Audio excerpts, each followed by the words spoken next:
My name is Jim Walsh. I'm a member of the Millbrook First Nations.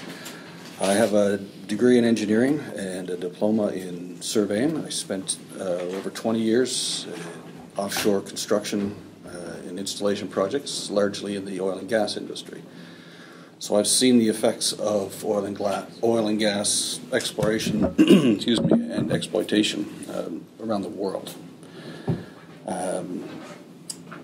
And in my experience, speaking to the report on the local economic benefits, my experience globally has been the local economic benefits are quite minimal, contrary to the optimistic report, the chapter that was already released. Typically, these drilling operations, they are well-oiled machines. They are teams that travel the world as a team. They don't hire any local help. Local people will be used to perhaps clear the roads, build the pads, catering, cleaning, and so on. One of the things that I thought was a glaring omission from that was nobody asked the people in New Brunswick what sort of long-term economic benefits came from the gas production there. Obviously, they're doing it. I know that there are some full-time jobs, but that was simply missing from the report. Another thing I wanted to address is there's a lack of baseline data for the geology and the water tables in Nova Scotia. We can't be expected to monitor the effects of fracking without knowing what we started with. And this is something I don't know that it's been done anywhere. The EPA and a number of organizations claim that there's been no documented cases of well contamination anywhere in North America from hydraulic fracturing operations, but a simple Google search will show that to be not true. There's a number of documented cases. There's a town called Dimmock in Pennsylvania, another town called Dish in Texas. I would encourage whoever authored these chapters to Google these two places and see. There's many stories of well contamination, and well contamination doesn't necessarily mean that the fracking chemicals have entered the water table. The well can also be contaminated with methane. While the water itself may be safe to drink, it's also flammable. And this also speaks to what Diane was just talking about as far as health not being simply the absence of disease or illness. It also has to do with the state of your mind. If you know that you've got methane in your wells, and whether or not it actually poisons you, what is that doing to you? What kind of stress is this going to cause you in the long term? A study that was done by the engineering department at Cornell University, I didn't make note of the professor's name, but he was actually he came from the oil and gas industry. He worked for NASA, he worked for the oil and gas industry, and he was one of the pioneers of the hydraulic fracturing techniques, and now he's one of the largest opponents of it.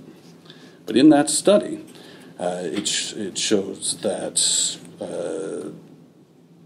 the hydraulic fracturing operations release up to 20% more methane gas than conventional. It can be 20% larger carbon footprint, 20 to 100% larger carbon footprint than burning coal.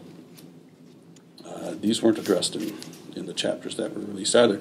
And that study was also backed up by a very recently released report from the Canadian Councils of Academies, saying pretty much the same thing.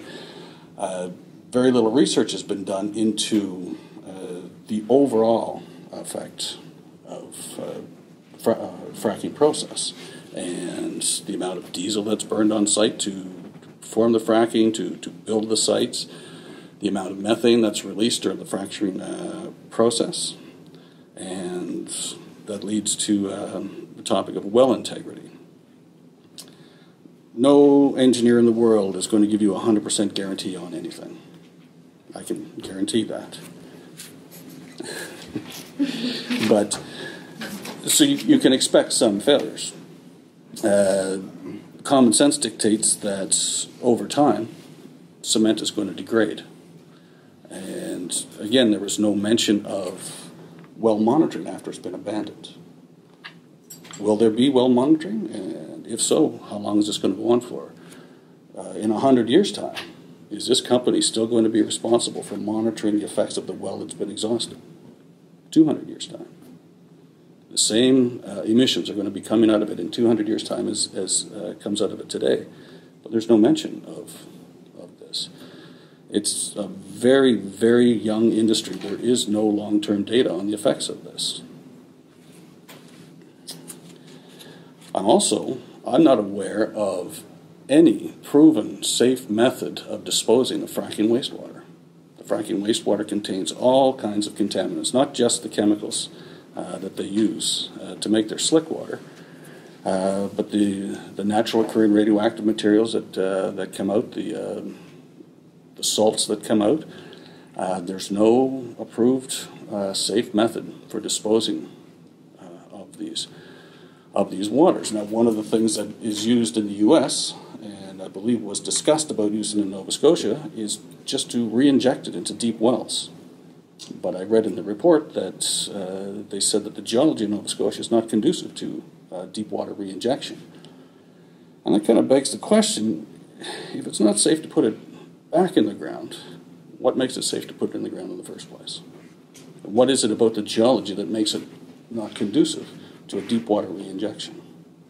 Would that be the same geological issues that make it not safe to do fracking in the first place? These are questions that I have from the reports that, quite frankly, weren't answered.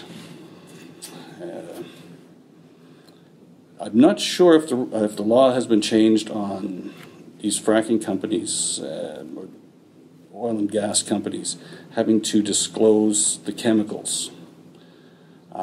I know that for Triangle's operations in Kanakuk, they did disclose what chemicals were in their solutions, but they didn't disclose the ratios. They didn't disclose their recipes.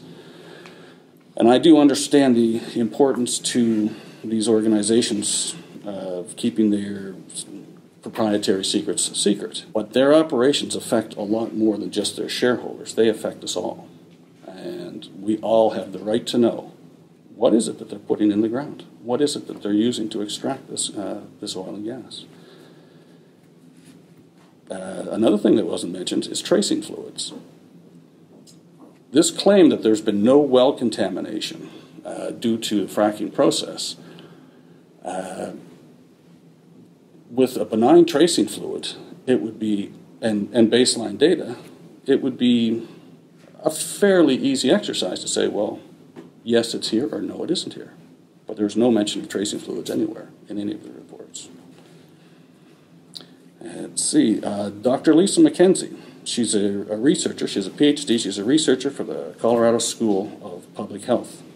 And she's authored a paper, and that paper has since been supported by Scientific American, about some of the toxic emissions, air emissions, close to well sites in the U.S., particularly in Colorado. And what they found is that there's a sharply increased risk of acute and chronic illnesses, from headaches to cancer to respiratory illness. Some of the things that they found in the air are xylene and carbon disulfide, which are neurotoxins. There's naphthalene, which is a blood poison. There's benzene, which is a carcinogen. But again, there wasn't much mention in the chapter so far about this. In Colorado, for example, the law states that any well has to be 350 feet from any residence or structure. And her research to this point has showed that if you even step back 7 times that amount, if you go half a mile away, these chemicals are still in the air. And no research has been done as, well, what is good? What is a safe distance? And where do these chemicals go? They're released into the atmosphere. They're very strong, of course, closer to the well that you get. But where do they go? The amount of fresh water that's required is astounding. And what you're doing is that you're taking this fresh water, you're contaminating it forever. You are forever removing it from our water supplies. And quite frankly, that doesn't make sense to me. And perhaps the next great battle after oil and gas is going to be for water. because we can live without oil and gas, but we cannot live without water. A couple of closing thoughts, if you will. If we spent as much time and energy that we spend on issues such as fracking and oil and gas exploration, we put that amount of time and energy into promoting and researching cleaner technologies, I think we would all be better off. And the last thing I'd like to say is, in addition to the final report that you're going to produce,